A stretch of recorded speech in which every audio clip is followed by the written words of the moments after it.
it's Teacher Carrie here, and today I want to talk with you about behavior management in your VIPKID classroom. Now, when you're first getting started with VIPKID, you've probably taken some workshops and done some reading online saying that you need to be smiling and happy during all of your classes all of the time. And yes, of course, we want to be positive with our students, but this doesn't mean that we can't or shouldn't address behavior problems that come up in our class. So today I'm going to show you some ways that you can address behavior before, during, and after your teaching to make sure that you still receive perfect 5 Apple ratings from parents, but that your classes move smoothly in regards to student behavior. So let's get started here by just talking about the things that we can do before we even start teaching our students. Of course, the better prepared we are, the more smoothly things are likely to go in class. So preparing our props and practicing our pacing can really help move things along in the lesson.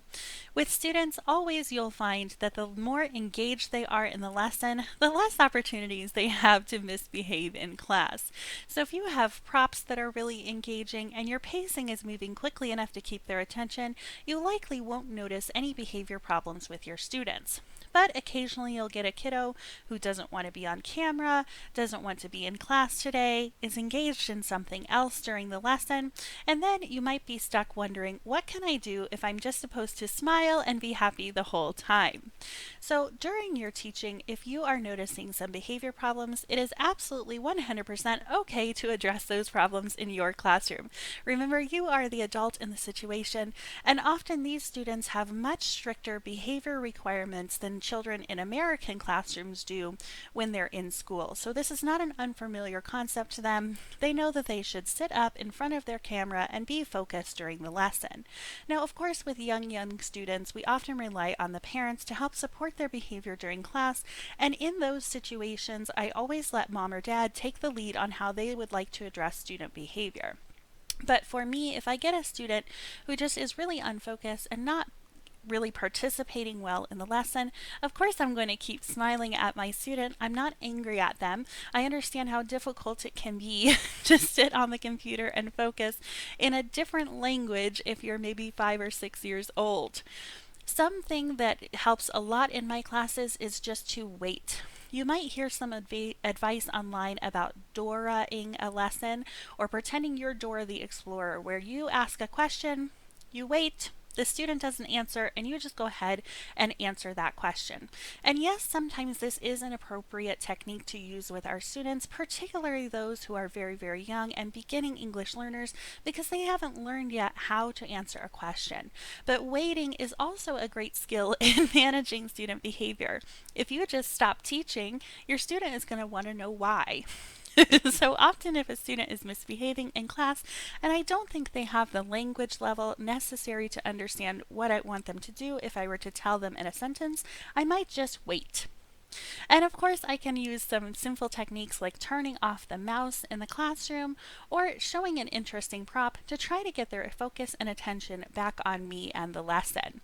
And then of course you can redirect the behavior. It's totally fine to ask your students to sit down, be in front of the camera, look at the lesson.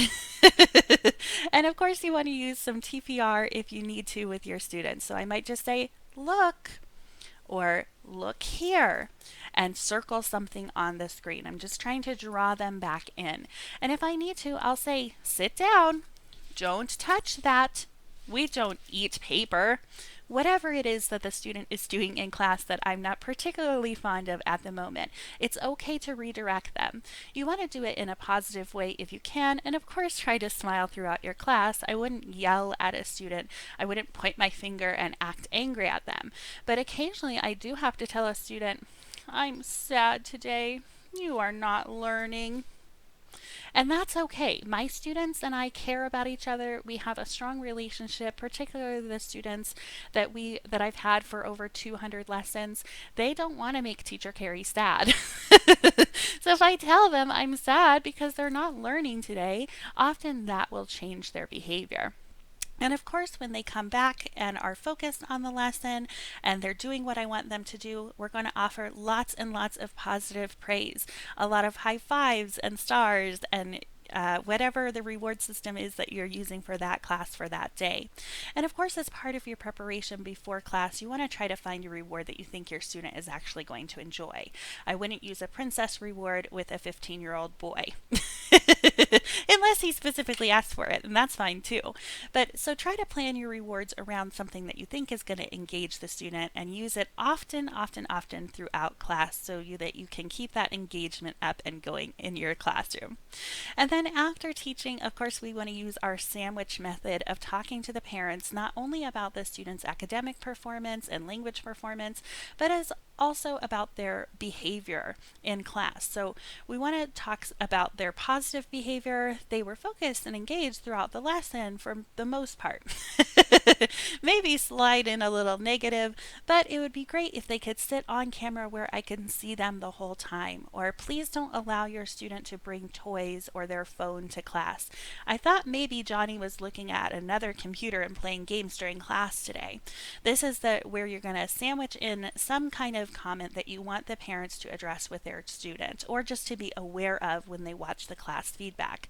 And often I will say why it is I think they might have been doing a certain behavior.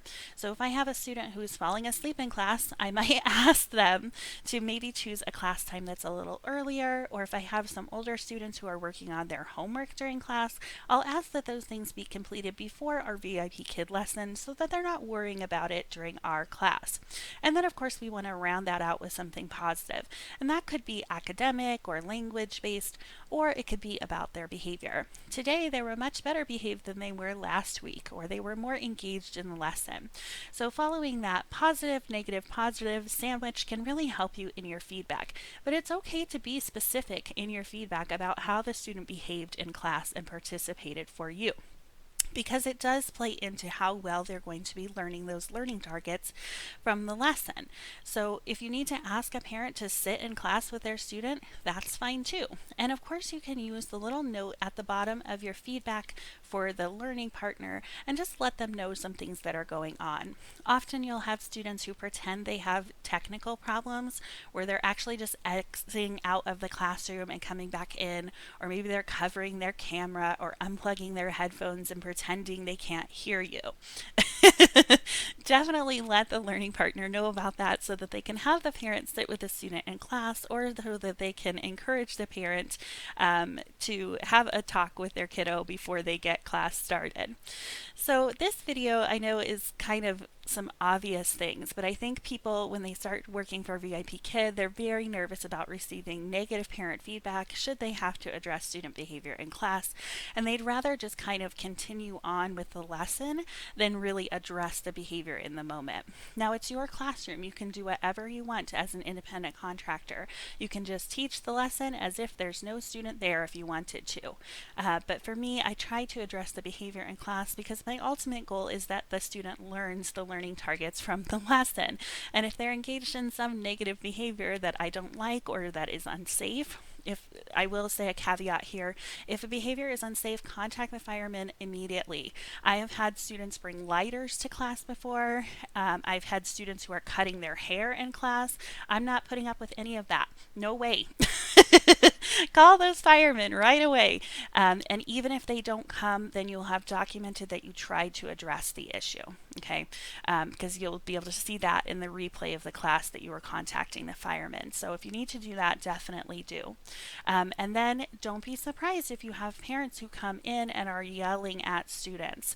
Now, first of all, we just have to recognize that there are cultural differences between, I'm going to say, North American and Chinese culture in the way that we parent our children, in the way that we speak to each other. Sometimes we listen and we think it's yelling, when really they're not. It's just the way that they talk to each other. I'm not going to make any value judgment about our parenting versus their parenting. And it's their child, their decision. Now, if the parent is hitting a child in class, I will definitely tell VIPKid about that, as I don't want to see that on my camera. That's not pleasant for me, and it's not helping our learning environment. But we don't have any control, of course, over any kind of Chinese social services, right? So we're just going to do the best we can do in that 25-minute lesson to make it happy and fun for this student. And if we need to address some behavior, we will. in my class anyway. If you don't want to address the behavior and you just want to save it for your feedback later, you definitely can. I would just not be surprised if things don't really change as you are teaching. So I hope this helps you. Let me know, what are some ways that you address student behavior in class, or do you at all? And what do you tell the parents about it in your feedback? I hope you have a great day teaching, and I'll see y'all later. Bye!